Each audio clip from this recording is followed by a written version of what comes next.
బైబిల్లో ఏమని చెప్పారంటే, ఇదిగో మీరు BMW తిరగడానికి మిమ్మల్ని పిలుస్తున్నాను అనలా, నా నిమిత్తం మీరు శ్రమ పొందడానికి మిమ్మల్ని పిలుస్తున్నాను అన్నాడు.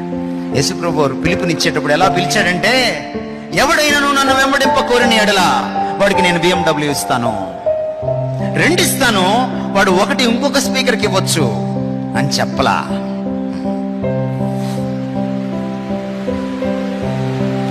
సిలువనెత్తుకుని నన్ను వెంబడించవలెను. ఇదిగో ఇది సిలువ.